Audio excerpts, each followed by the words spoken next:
She found the town on a Tuesday. Sarah Mitchell was driving through Nevada, taking back roads to avoid traffic when her GPS died. The screen went black. No signal, no nothing. Just empty desert highway stretching in every direction. That's when she saw the sign, Ashwood, population 2,847. The sign was old, rusted, bullet holes scattered across the metal like stars. But what caught her attention was the date at the bottom. Established 1952. Last updated 1987. Sarah slowed down. Something felt wrong. The road into town was cracked, weeds pushing through asphalt, like fingers reaching up from below. She should have kept driving, but curiosity is a strange thing. It whispers, it pulls, and Sarah had always been the type to follow where it led. The town appeared around a bend, small, quiet, too. Quiet Main Street stretched ahead, lined with buildings that looked frozen in time. A diner with a neon sign still glowing pink. A gas station with prices from 3 decades ago. A movie theater advertising films Sarah remembered from her childhood, but no people. Not a single soul. Sarah parked in front of the diner and stepped out. The air smelled like dust and something else. Something sweet and rotting, like fruit left too long in the sun. The silence was absolute. No birds, no wind, no distant hum of highways or airplanes overhead. Just silence. She walked to the diner door. Through the window, she could see tables still set, coffee cups sitting beside plates of food. A newspaper spread open, dated October 15th, 1987. The door was unlocked inside. That sweet rot. Sarah covered her nose and stepped carefully between tables.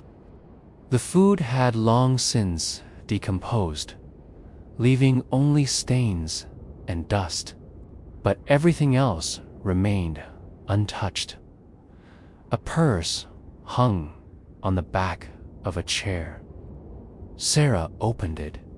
Wallet, keys, lipstick, photographs of smiling children, all left behind. On the counter, a coffee pot sat on a burner that had burned out decades ago. The coffee inside had evaporated, leaving a black crust at the bottom. Behind the counter, the kitchen was the same. Pots on the stove, knives on cutting boards. Food prep stopped mid-motion, as if everyone had simply vanished between one breath and the next. Sarah's heart beat faster now. This wasn't right. This wasn't normal. She left the diner and walked down Main Street. Every building told the same story. The barber shop had hair still on the floor, clippings from a haircut never finished. The pharmacy had prescription bags waiting to be picked up, names written in fading ink.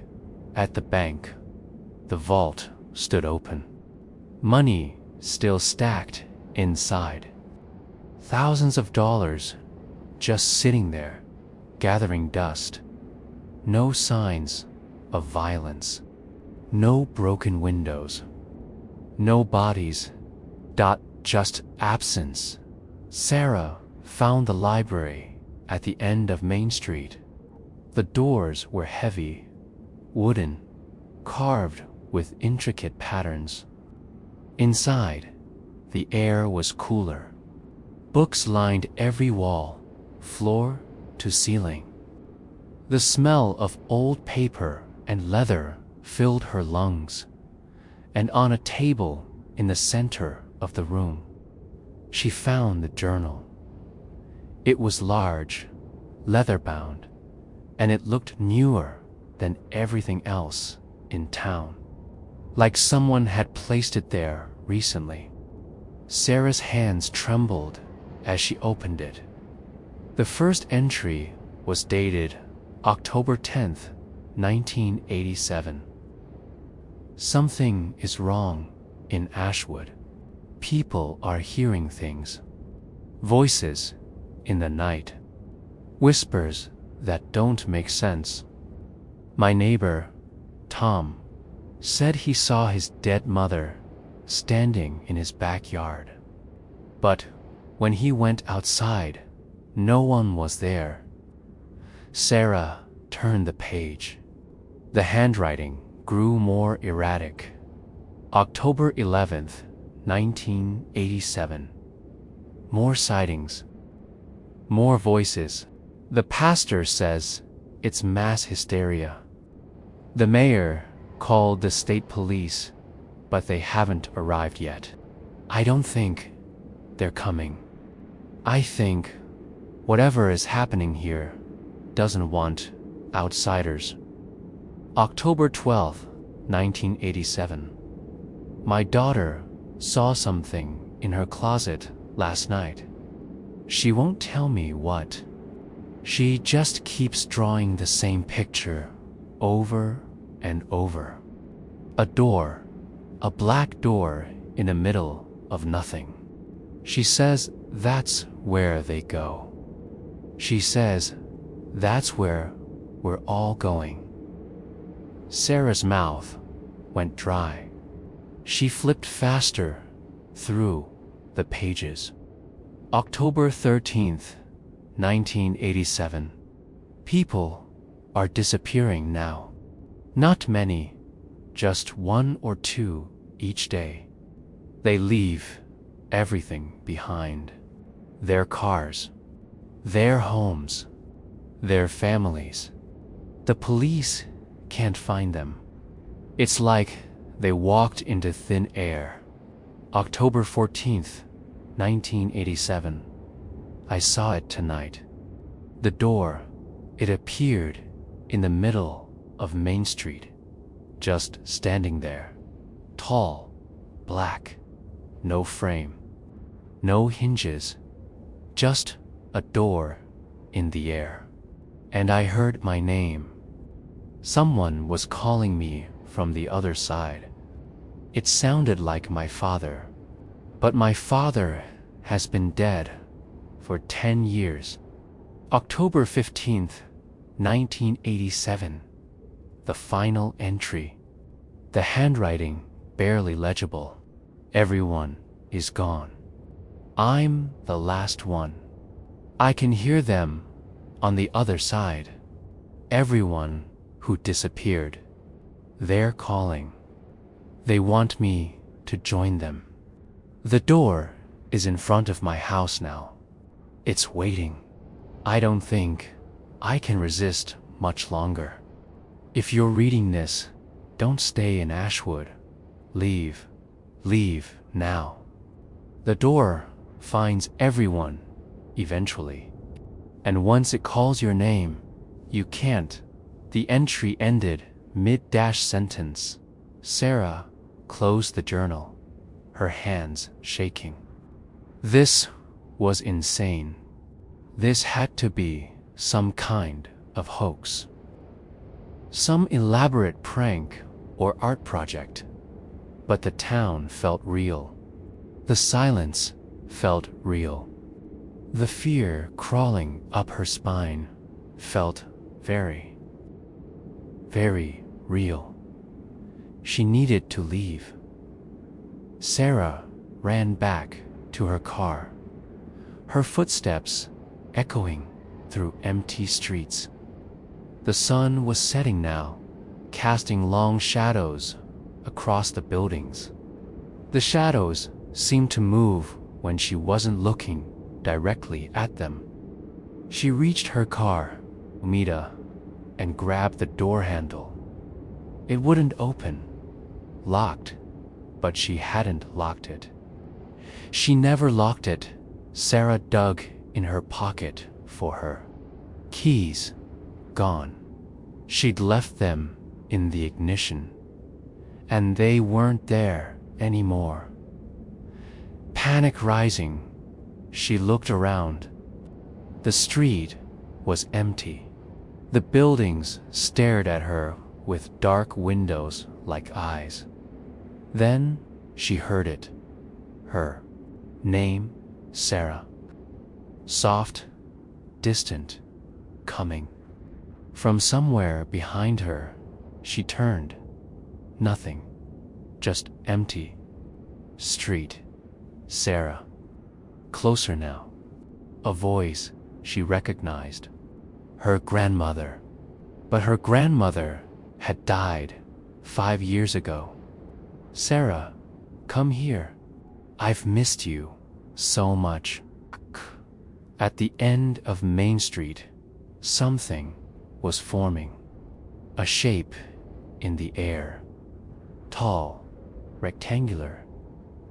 Solidifying. A door. Dot. A door, black as midnight. Standing alone in the middle of the street. No building behind it.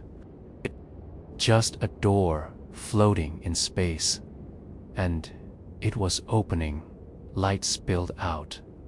Not natural light. Something else. Something that hurt to look at. Sarah ran. She didn't know where, just away. Her feet pounded pavement as she turned down a side street. Then another. The town seemed to shift around her. Street that should have led out, instead curved back toward Main Street. Toward the door, she tried a house. Locked. Another. Locked. All of them locked. All of them locked from the inside. Sarah. The voice was everywhere now, coming from the houses, from the ground, from the air itself. Sarah, don't run. Everyone is here. Everyone is waiting for you. She recognized more voices now. Her father, her college roommate who'd died in a car accident, her childhood dog, all of them calling, all of them wanting her to come to the door. Sarah found herself back on Main Street. She didn't remember turning around. The door stood in front of her now, tall, black, inviting. The light from inside had changed. It looked warm now, comfortable, like a fireplace in winter. And through the door, she could see shapes, people, moving, living. They looked happy. One of them turned. Sarah's grandmother. She looked exactly as Sarah remembered, smiling, arms open. It's so nice here. No pain, no worry, just peace, forever. Sarah took a step forward, then stopped. Something was wrong. Her grandmother's smile. It didn't reach her eyes. And behind her, the other shapes. They weren't quite right. Their movements too smooth, too perfect, like puppets. Like something pretending to be human. Sarah backed away. No, the shapes in the doorway changed. Faces stretched. Smiles became too wide. Eyes went black. Come. Not her grandmother's voice anymore. Something else. Something old and hungry. Come. Everyone comes eventually. You can't leave Ashwood. No one leaves. Sarah turned and ran again. This time toward the edge of town. The desert. If she could just reach the highway, but the town stretched. Streets elongated. Buildings multiplied. Every direction led back to Main Street. Back to the door. She was trapped, breathing hard. Sarah stopped in front of the library. The door, the journal. There had to be something else. Some clue she'd missed. Inside, she tore through books. Town records, histories, anything, and she found it. A book hidden behind others. Small, black. No title inside. Different handwriting. Older, from 1952. We built Ashwood on cursed ground. The indigenous people warned us. They said this place was a threshold, a thin place where the barrier between worlds grows weak. They said something lived here, something that feeds on souls. We didn't listen. We built anyway. Sarah's blood ran cold. It started small. Strange dreams, voices, shadows that moved wrong. Then the disappearances began, one by one. The thing in the threshold grew stronger with each soul it took. Now it's awake. Now it's hungry. And it won't stop until everyone is gone. The final page. There's only one way to escape. You must give it something it wants more than you. A offering. A trade. Something precious. I don't know if it works. I'm the last one left. I'm going to try. If you're reading this, I failed. God help you. Sarah's mind raced. An offering.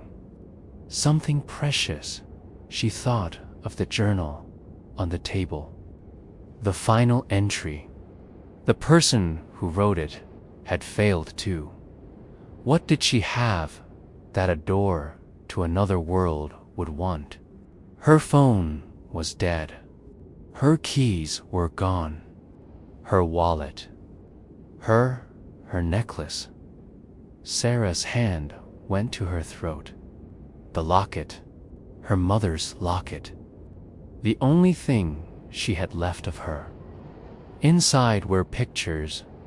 Her mother on one side. Sarah, as a baby, on the other dot. It was the most precious thing she owned. No, Sarah whispered. Please, anything else. The building shook. Books fell from shelves. The air grew cold. Come. The voice was deafening now. The door would find her soon. She could feel it, moving through the town, searching. Sarah's hands trembled as she unclasped the locket. Tears ran down her face. I'm sorry, Mom. She walked outside. The door stood at the end of the street, waiting. Patient Dot. Sarah held up the locket. Take this instead. Please, it's all I have.